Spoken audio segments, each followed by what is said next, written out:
এ বদনা, তুই তো খুব জ্ঞানী। এমন একটা কবিতা ক যে কবিতার মধ্যে 64টা জেলার নাম আছে। ছন্দে সুরে বলছি আমি সকল জেলার নাম, তাল মেলাতে সবার আগে আসলো কুড়িগ্রাম। প্রধান জেলা ঢাকা থেকে একটুখানি দূর, এক জেলার নাম নরসিংদী, আরেকটা গাজীপুর। জয়পুরহাট ও লালমনিরহাট দুইটা জেলার নাম, রাজশাহীর নাম উজ্জ্বল করছে মিষ্টি স্বাদের আম। পাহাড় ঘেরা বান্দরবন ও সিলেট খাগড়াছড়ি, ময়মনসিংহের কিশোরগঞ্জে এই লেখকের বাড়ি। নেত্রকোনা সুনামগঞ্জে আছে ধানের মাঠ, সুন্দরবনের কাছে আছে খুলনা বাগের হাট।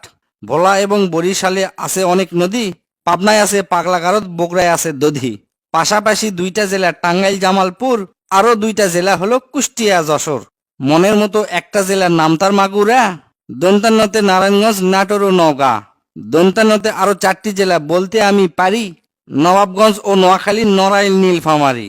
গঞ্জদিয়া মানিকগঞ্জ হয় আরো মুন্সীগঞ্জ, গোপালগঞ্জ হয়, হবিগঞ্জ হয় আরো সিরাজগঞ্জ। চাপাই নবাবগঞ্জ কিন্তু গঞ্জ দিয়া ভাই, এদের ছাড়া বাংলাদেশে আর কোনো গঞ্জ নাই।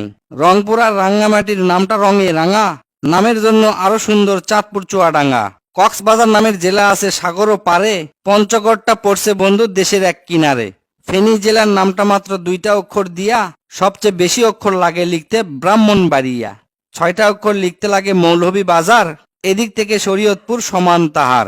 শেষের দিকে এসে দেখি বসছে পুরের মেলা, নামের শেষে পুর লাগানো অনেকগুলো জেলা। পুর দিয়ে ভাই শেরপুর আছে পিরোজপুর, মেহেরপুর ও মাদারীপুর আরো দিনাজপুর।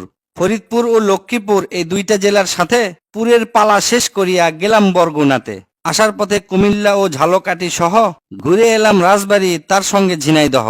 গাইবান্ধার নাম বাদে থাকে আর মাত্র এক হালি, তাদের মধ্যে একটা জেলার নাম পটুয়াখালী।